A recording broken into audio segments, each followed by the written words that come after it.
Southern France is being hit by an outbreak of wildfires. They're earlier than usual, and they're following hot on the heels of a record-breaking heat wave in France and across Europe that saw temperatures climb above 40 degrees centigrade in many places.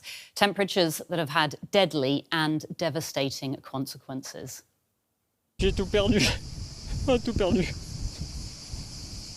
This farmer in southwestern France says that he's lost everything. He says there was so much wind, the fire was unstoppable. So let's just take a look at how big these fires in southwestern France actually are. I mean, look at the size of those flames. The largest wildfire recorded, which broke out Wednesday, has already scorched about 900 hectares. Now, to give you a sense of where this is happening, we've got a map for you that shows where the fires are worst right now. You can see here they're happening in the southwestern part of France. It was on Thursday that a wildfire broke out in the town of Sainte-Marie-la-Mer and spread to Canet-en-Roussillon, which you can see just there by the coast.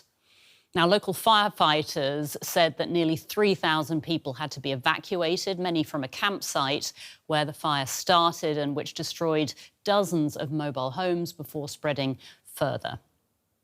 We've been talking a lot about the effects of the intense heat that Europe has been suffering recently, how this is affecting us in ways that we're just not used to. So I'm wondering whether these early and brutal wildfires in southern France are a sign of things to come, whether France and the rest of Europe is learning how to adapt. I'm going to put some of those questions to a climate expert here in Germany. But first, I wanted to speak to someone who is in France and who can talk to us about the fires there and the conversation that is happening around them. So I'm really pleased to welcome Anne-Elisabeth Moutet. She is a journalist in Paris. Thank you so much for joining us. Can I ask you, first of all, to give us an update on the wildfires, where they're burning and how they started? Well, as you just said, they started in almost the westernmost part of the Mediterranean coast of France, next to Spain, which is not surprising since there have already been fires in Portugal and Spain. And it's gone up in an arc all the way alongside the southern part of the big mountain in the middle of France, which is the Massif Central, all the way right now today to Valence, which is midway between Marseille and Lyon. So we're talking about 1/4 of the lower part of France that's being affected, more or less. And it's huge, it's big, it's dangerous, and it's early in the summer. That's right. I mean, there's still a long summer ahead, isn't there? So how are people feeling? I mean, are they scared that they're going to be more catastrophic blazes like these? I think everybody is worried, and everybody actually knew about predictions. And you can't even say, as was the case in some of the forests in California a few years ago, that no husbandry existed in the forest and that the undergrowth was not cut, because most of the time, but not all of these forests, the undergrowth in these forests is regularly cut to avoid the very, very dry, sort of the small plants and herbs under the trees catch fire first. That's the way, if you're camping, that's the way you light a fire. You have small wood and sort of anything small that will burn first. And then it lights up the bigger wood. And that's exactly what happened in these forests. But this is more or less taken care of. But everything is a tinderbox, literally, because it's so dry. So you're saying that some measures had been taken and are traditionally taken, especially in the south of France, I presume, where fires are not uncommon. But there has been criticism, hasn't there? I know that some opposition politicians are criticising the government for just not doing enough to equip France for the extreme temperatures that it's been experiencing and their effects, like these wildfires. So do you think that is a fair criticism? I think coming where it comes from, it is an unfair criticism, because what most of the critics are saying right now are things that they, being left-wing and green, they are things that they were opposed about. There have been militancy, and I mean militancy with illegal acts and riots, about not allowing farmers to have water holding reservoirs that would sort of provide to farmers and would provide to agriculture water in the summer, and that was supposed to be bad for the planet or bad for the aquifers under the earth. And now they say that not enough has been done. They were the first one to say you can't do that. So it's one of those instances in which aggressiveness on one side sort of results in worsening the situation, not making it better.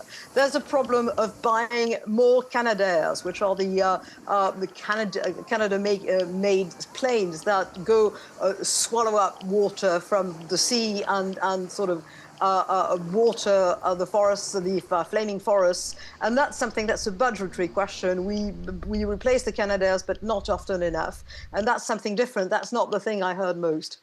What I heard most were from the exact people who were complaining about people trying to have large holding tanks of water.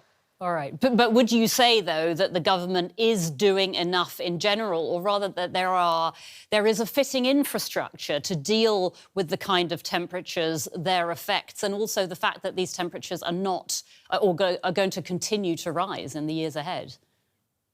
The fitting structures are, people disagree on those, again, for the same ideological reasons. But of course, you can always do more. And of course, you can always complain that we know that those forests are going to be inflamed. We're going to find out at some stage. The fire started next to a camping site.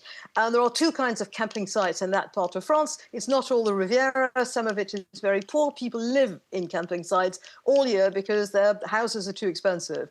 And you don't know what started it. It could be a man-made, it could be just the fact that anything would light up a forest, but it could also be the stoves or something being used, or barbecues or whatever things being used in the camping sites. It is something that happens regularly. It's bound to happen. Security precautions should be taken, but the real security precaution would be for people to live in real homes and not permanent shanty structures. Leaving the wildfires aside. Leaving the wildfires aside just for a second, that were obviously made worse by the heat wave that France has just experienced. And that heat wave also hit urban areas hard, didn't it? So I'm wondering if you could talk a little bit about how France's cities are coping. I mean, what was it like for you in Paris when temperatures hit 40 degrees plus? First of all, the French, almost alone in Europe, have been waging a war against air conditioning. And air conditioning, again, is supposed to be evil, and therefore you shouldn't use it. Well, I should say that there's not a lot of air conditioning in Germany either. I mean, this is something that France and Germany have in common. I know Germany, I know southern Germany, but eventually air conditioning comes to it. But I don't know all of Germany, but northern Germany, until recently, it wasn't felt to be something that was so essential. But it's also true that we've got all sorts of specific regulations in France that actually make it illegal for you. If you have a heat pump, this could be reversible and cool your house in summer, but the mechanism inside is supposed to be blocked by law, so that you only can sell a reversible heat pump if it's not reversible. In fact, that's one of the examples. The Olympic Village that was built for the Olympic Games in Paris in 2024 was built without air conditioning in the athletes' home, even though these were summer Olympics and the temperature predictably went up to 30, 35. I'm not talking about 40 degrees. So we are not only not very well adapted, but we are living in a situation in which mitigation is not supposed to be a good thing. Even though hospitals in France have mostly no air conditioning, and we already are in excess of over 1,000 people who died of heat last month. We are especially we are banging our head right now against the reality, but it's a reality that was ignored until about a month ago. Anne-Elisabeth Moutet, a journalist in Paris, thank you so much for bringing us up to date there. Pleasure to talk to you. From what we just heard there, not everyone is prepared for the kind of heat we're seeing, nor the effects of that heat, such as the wildfires in France. So to find out more about the climate science and how France and Europe in general will have to adapt, I spoke to Christopher Ryer from the Potsdam Institute for Climate Impact. And I asked him, first of all, why these wildfires in France are happening so much earlier than usual.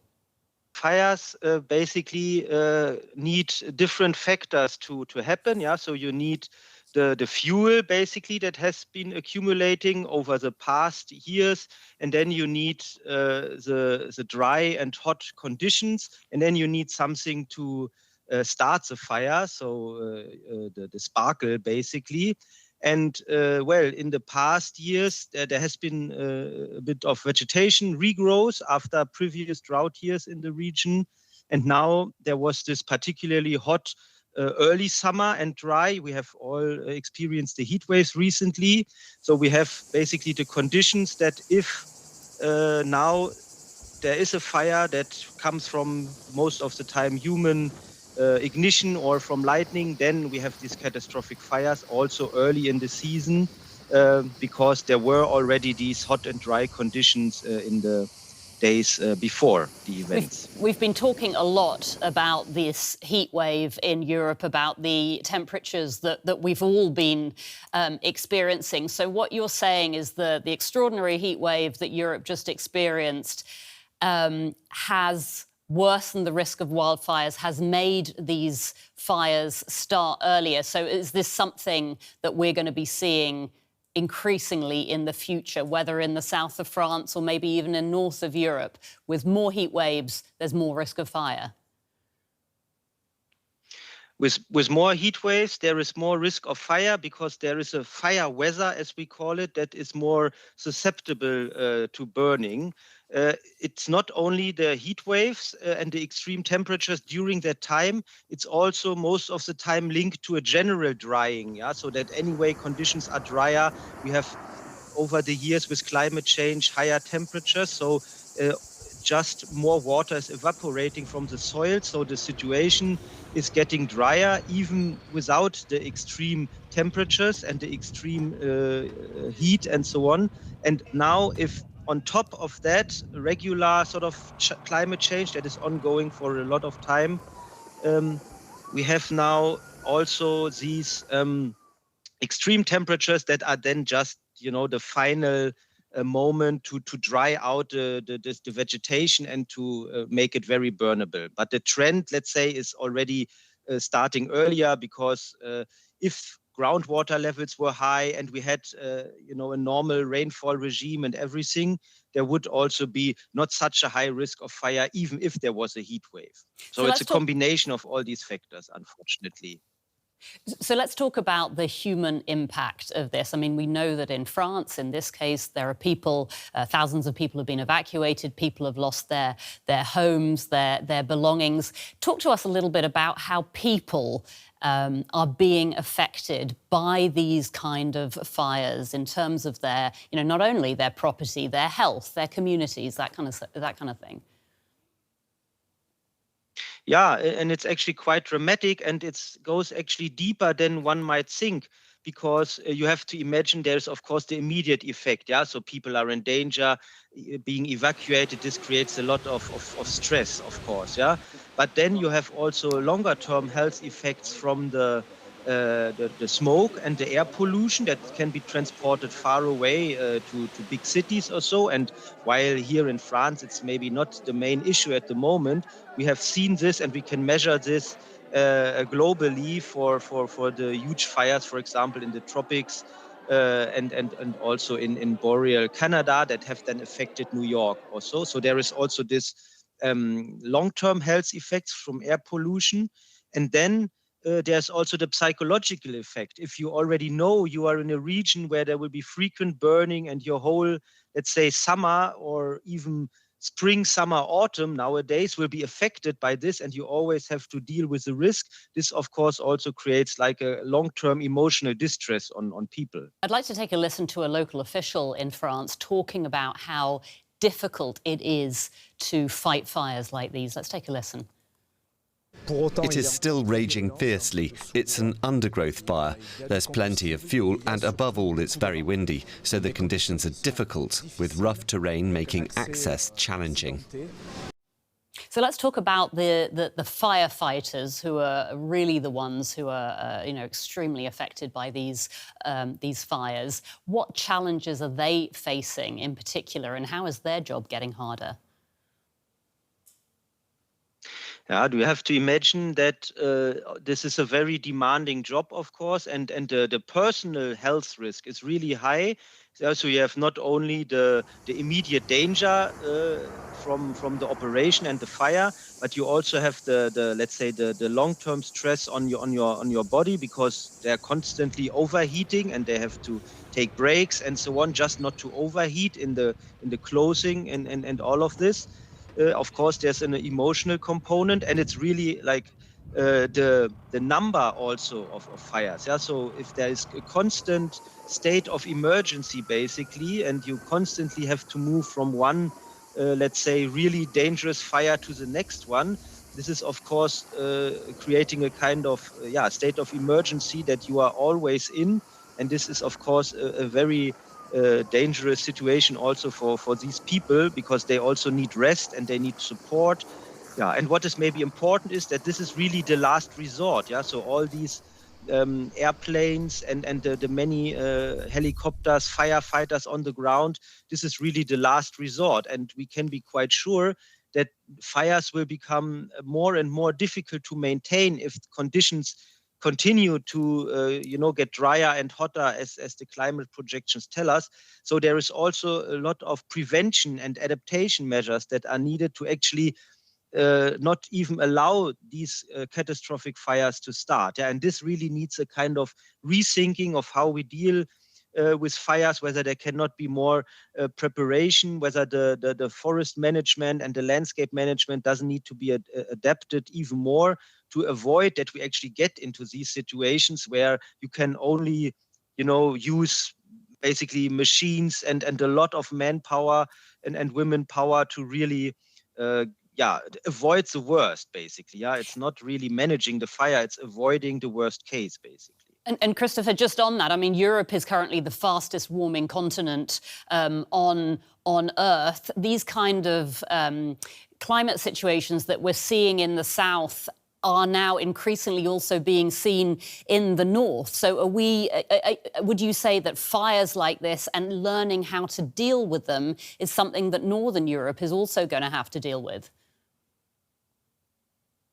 Yes, definitely. We have just recently published a major study with colleagues from all over Europe, where we see that in the best case, the level of disturbances in the best possible climate scenario will remain as high as it is, and in all other scenarios, it basically goes up. And this is particularly driven by fire, and particularly driven by fire reaching further north, basically. And we have already fires seen in Germany and also Sweden and so on. They are not yet in the same dimensions, and there are also other topographic conditions. So the risks are different, and the responses also have to be different. For example, here in Brandenburg, where I am, the terrain is very flat, so fire detection is much faster, and then the access is much easier.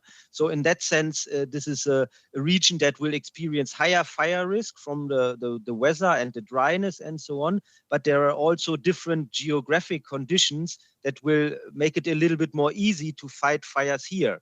Then we have all the old ammunition from the Second World War and from all the military territories in this area, which make it more difficult to fight the fire. So the conditions on the ground really matter a lot. And definitely also Northern and Central European countries have to prepare better for larger fires, especially because we are not used to it, and like the disaster risk measures are not that much advanced and have been practiced like they have been in southern Europe, in the Mediterranean, where basically every year we have in one of the regions a catastrophic fire. So there's a lot of expertise, and this needs to be transferred also to northern and central European countries with, of course, adaptations to the local context. Christopher Ryer from the Potsdam Institute for Climate Impact. It's been really great speaking to you. Thank you. Thank you so much. So what do you think? Are these early fires we're seeing in France the new norm? And is Europe prepared for wildfires and unprecedented heat waves like these? Let us know in the comments. Subscribe if you haven't already. Thank you for watching. I'll see you next time.